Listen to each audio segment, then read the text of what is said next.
I'm a sucker for like any type of love being expressed out in the world. This kid, he was all up on her and she was like, no, he's not my boyfriend. And he was like, well, I could be.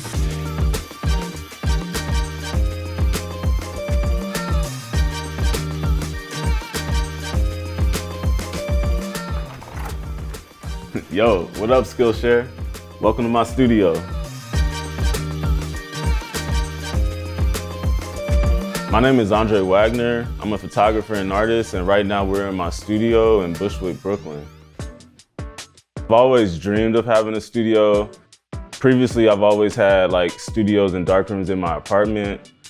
I moved to New York in 2010 when I really started to fall in love with photography and realized like that was like the path I wanted to be on. I was just gonna put all of my energy and effort into like making photographs and just into my art. Other stuff fell to the wayside, like my credit score, and just like I lived in a type of lifestyle that was, easy to maintain so that I could be out on the streets making pictures. And like I really just bet on myself. I was like, this is what I want to do. In 2021, when I was awarded the Gordon Parks Foundation Fellowship, that's when I realized I really wanted to kind of like switch from having a home studio into like a proper space. So I started looking for studios that I can work in. It was a challenge because it was like, I needed running water because I wanted to build a dark room. I'm a photographer, so I also wanted light. When I would go and check out different places, I would just find like studios that like would check one box, but like not these other boxes. I had a friend actually who's a photographer who had a friend who's like, helping people find studio spaces. And this is one of the first spaces she showed me. It just had everything I needed, so I pulled the trigger. How would I describe my interior design aesthetic? I have, sorry for all the real interior designer people out there, but I just know I love Japanese aesthetic. I don't like a lot of stuff around. I like for my eyes to have room to rest. And in a way, it kind of already had a lot of that baked in with like the windows and the wood and the brick and just the warmth of all of that. And so I just kind of wanted to add to that. So like everything I brought in was wood and like just trying to be really intentional about like what's gonna make me feel good. Yeah, it's great. Like I love this space. This section of my studio is like my cameras and my film. So the way I have it laid out, I have Leica lenses up here up top, 28 to 90. And then I have my Rolleiflexes. I have my Leica M6, I like Leica M2s. And then down here is like my Pentax system with lenses. And then down here, we come back to like rangefinders where I have Mamiya 7s and lenses up here. And then we also have Hasselblad Square Super Wide. To be honest, I think if there's any camera that has sentimental value to me, it's gonna be the Leica M6. This was like my only camera for many, many years. And a lot of the photographs that people know me for on the streets of New York have been made with this camera. So like, this is like my baby right here. This is the one that's kind of like got me to where I'm at right now. In this fridge is where I keep all of my film stocked. Everybody knows I shoot Tri-X. That's my black and white go-to. So I always have plenty of Tri-X 120 and 35 on stock. I do have a stash of Fuji 400H. So you wedding photographers, hit me up. I know you guys like this film. And then I have a bunch of other stuff. Kodak Gold, Portrait 800, which is incredible for like your low light situations. I have a bunch of like Polaroid film down here. And then, I keep my fruit and my grapes for when I'm in the dark room.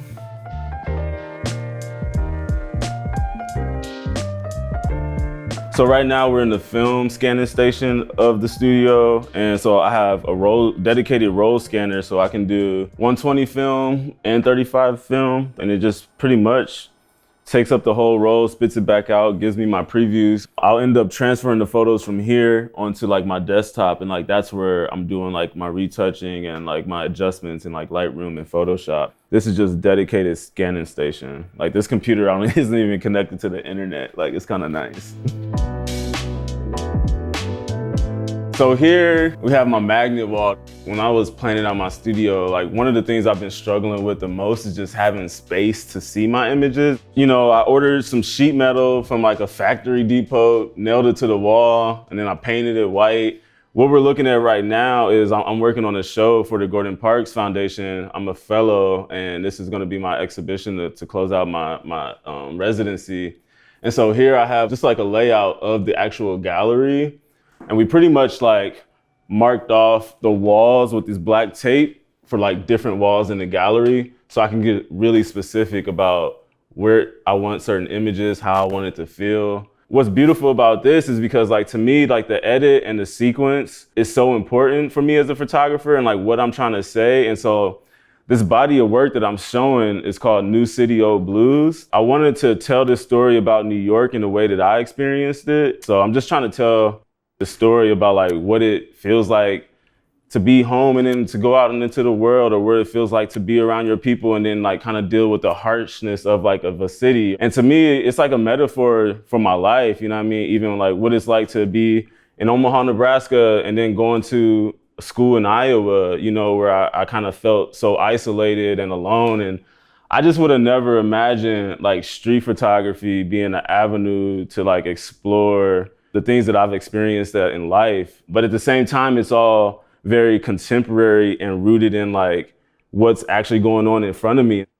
Here's this kid, Cedric, who I've been photographing for probably like 8 years. This is him in the local laundromat, you know, flexing his guns. Everything's not always super spontaneous. These kids were just like waiting at the bus stop, and I ended up just kind of talking to them, and I was able to just like, you know, make a really nice portrait. But then like you have an image like this where you have a mother and her kids, and like this is a completely spontaneous photograph, you know, and I can make this photograph because I know them. These are my neighbors, you know what I mean? I see them every day. It's like a beautiful like family photograph, but it's like, it's done in a very Andre Wagner way. So here is just kind of like my main like workstation where I'm working with prints, and my file cabinets here. I like to edit with small prints, as you can see on the wall here. So I just have like thousands of little prints that I can just kind of like edit and work with. The file cabinet system worked great. This is a customized table I had built so the file cabinets could fit underneath. And also like what I love about it is like it's on wheels, so I can move this around like anywhere I need it to be. So yeah, when people come by, I can just pull stuff out that people can flip through on their own, you know. This photo right here, actually Tomorrow's Leaders, this photo means a lot to me. Like I remember this day specifically, I went outside and I was like, oh, I'm just gonna go take pictures of trees or like whatever, just so I can have film to develop, right? Then I come across this scene of these two black kids walking in front of this mural that said Tomorrow's Leaders. And I didn't really think that much of it at the time. I just kind of snapped the photo, and I come back home, you know, to develop the film, and I see this negative and I'm like, you know, this image, it just like struck me. I was still learning how to develop film. And so you see this gradation on the mural here. This isn't actually the mural. Like this is like my poor developing. It taught me a lot of lessons that, you know, you never know what you're going to encounter.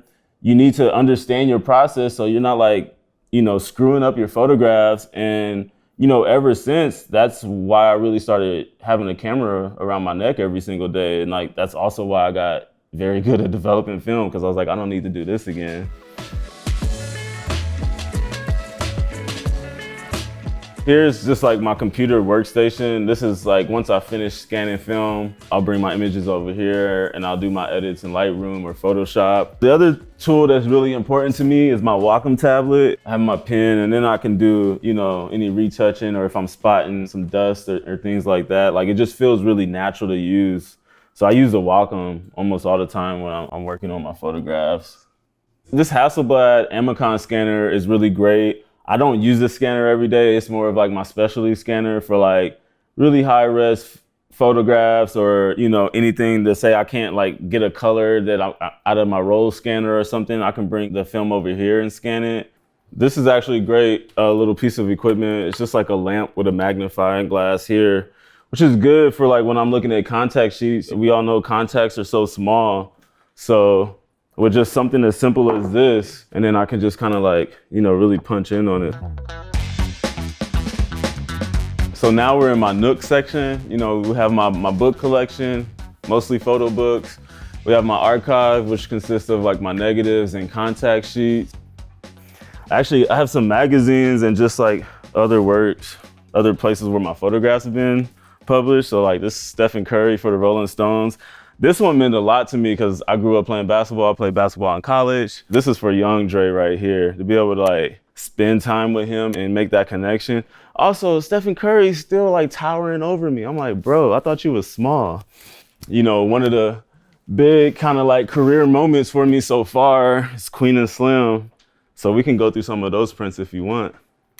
You know, this was a dream project for me. I remember the day when Melina hit me up and was just telling me the story of Queen and Slim. You know, she wanted me to come in and make this like iconic black and white photograph. You know, they got this, and then like I'm texting Melina and I'm like, yo, Melina, like I made like mad photographs on set, you know? And so I started sending her all these pictures and she was like, yo, we got to get you back here. And so like, I think I ended up getting like another like 3 or 4 days on set. And, like we might actually get some exclusives right now. Like this ain't never been seen before. I love this photograph of them at the shop.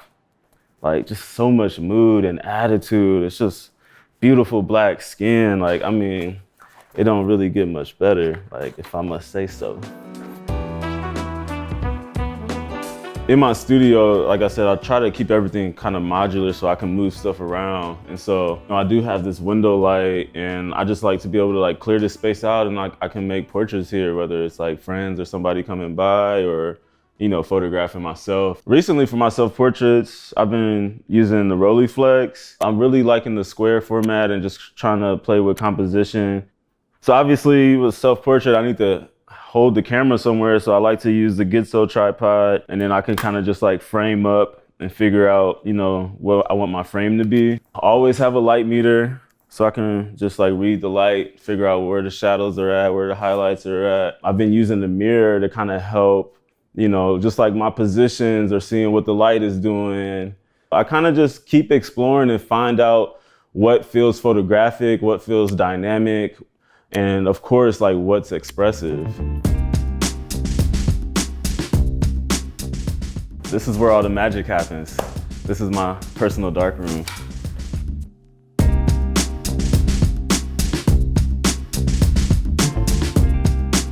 So I'm gonna start off here where I have like my enlarger.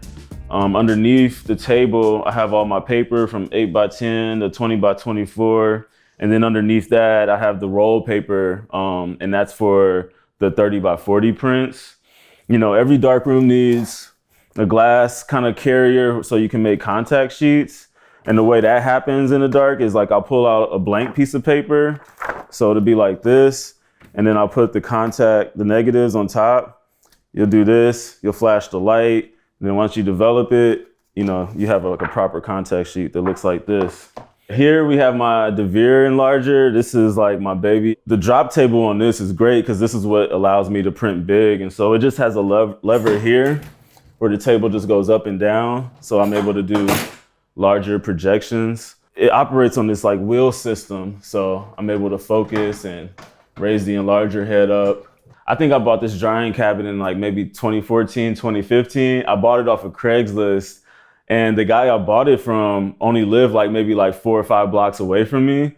So what I did was I went and like rented a dolly and like we carried this outside. I put it on a dolly and I'm literally like pushing this drying cabinet down the sidewalks in Brooklyn, like all the way to my crib. I have a freezer tucked in away in the corner, which right now is just like a bunch of ice cream.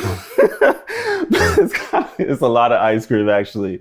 But sometimes my chemistry, I need to be able to cool it down. And so I can put it in the freezer so I can get it at the right temperature.